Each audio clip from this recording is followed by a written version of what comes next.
తాకట్లో ఉన్న మీ బంగారాన్ని విడిపించి ఆ రోజు ఆన్లైన్ రేటుకి కొంటాం. Sharma gold company.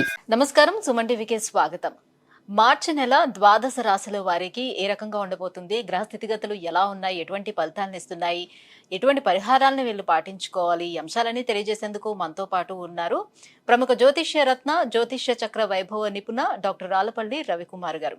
గురుగారు నమస్కారం. నమస్కారం. గురుగారు, ద్వాదశ రాశుల వారికి ఈ మార్చి నెల ఎలా ఉండబోతుందో తెలుసుకునే ముందు నవగ్రహాల స్థితిగతులు ఎలా ఉన్నాయి, ఎలాంటి ఫలితాలను అందిస్తున్నాయి?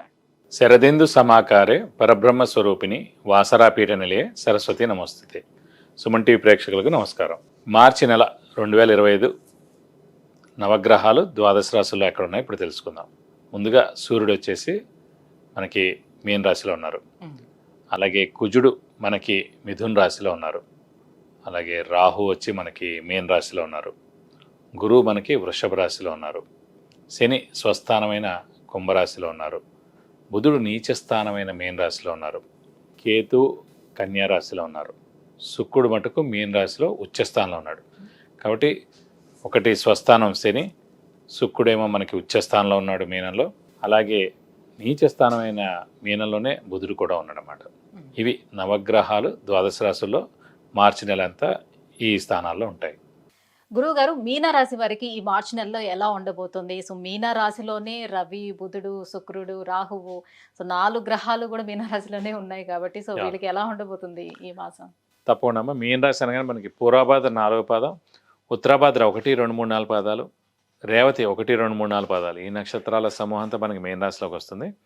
ఈ రాశి వారికి ప్రస్తుతం తృతీయ స్థానంలో గురువు ఉండడం, శని వ్యయ స్థానంలో ఉండడం, రాశిలోనే రాహు ఉండడం, సప్తమ స్థానంలో కేతు ఉండడం, ఇదంతా చూస్తే బాగా కొంచెం మిశ్రమ ఫలితాలే కనిపిస్తున్నాయి. ఎందుకంటే చతుర్థ సప్తమాధిపతి అయిన బుధుడు కూడా రాశిలో నీచలో ఉండడం కాబట్టి, అలాగే రవి శుక్రుడు కూడా మీన రాశి, రవి శుక్రుడికి అస్సలు పడదు.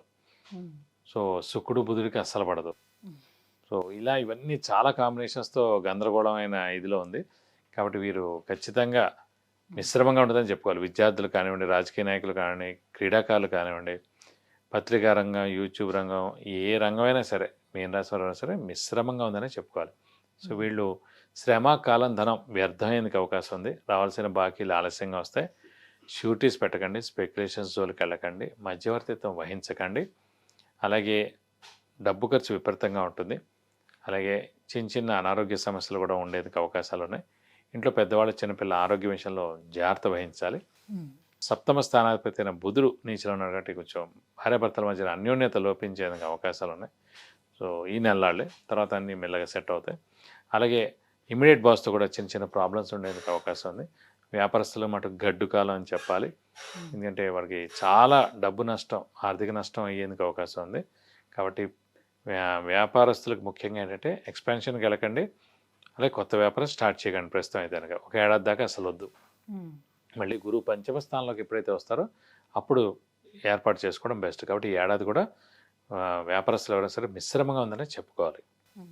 మరి ఆరోగ్యపరంగా చూసుకుంటే వీళ్ళకి ఏమైనా అనారోగ్య సమస్యలు వచ్చే అవకాశం ఉందా? అంటే మీరేంటే ఆ రాశిలోనే రాహు ఉండడం, శని 1వ తారీఖు ఏప్రిల్ నుంచి రాశిలోకి ప్రవేశించడం, సప్తమ స్థానంలో కేతు ఉండడం, ఆల్రెడీ బుధుడు నీచలో ఉండడం వల్ల స్ట్రెస్, స్ట్రెయిన్, మానసిక ఆందోళన ఎక్కువగా ఉంది. సో అనారోగ్యం చేసేందుకు అవకాశాలు ఎక్కువగా ఉన్నాయి. కాబట్టి ధైర్యంగా ఉండండి, ఏం కాదు, కొంచెం ధైర్యంగా ఉంటే సరిపోతుంది. ఎందుకంటే మే నుంచి ఎలాగో రాహుకేతులు కూడా మారిపోతారు. రాహుకేతులు మారిపోయారంటే 50% ప్రాబ్లం తీరిపోతుంది. అలాగే మే నుంచి చతుర్థ స్థానంలో గురువు వస్తాడు. అప్పటి నుంచి ఇంకొంచెం 10% బాగుంటుంది. ఒక్క శని తప్ప మిగతా అన్ని గ్రహాలు ఆటోమేటిక్గా సెట్ అవుతాయి మే నుంచి. బట్ ఈ 2 నెలలు కొంచెం కష్టపడితే సరిపోతుంది. మరి ఆర్థిక పరంగా చూసుకున్నప్పుడు ఎటువంటి జాగ్రత్తలు తీసుకోవాల్సిన అవసరం ఉంటుందా డబ్బు విషయంలో? ఆర్థిక పరంగా ఏంటంటే ఖచ్చితంగా ఎవరికి అప్పులు ఇవ్వకండి. ఇస్తే తిరిగి రావు. ఎవరికైనా ఫైనాన్షియల్గా హెల్ప్ చేస్తే ఖచ్చితంగా తిరిగి రావు. అలాగే అప్పులు ఎక్కువగా చేయాల్సి ఉంటుంది. అప్పుల వాళ్ళ బెడద తప్పదు. కొత్త అప్పులు, లోన్లు కూడా తీసుకునేందుకు అవకాశం ఉంది. కాబట్టి ఆర్థికంగా మటుకు మిశ్రమంగా ఉందని చెప్పుకోవాలి.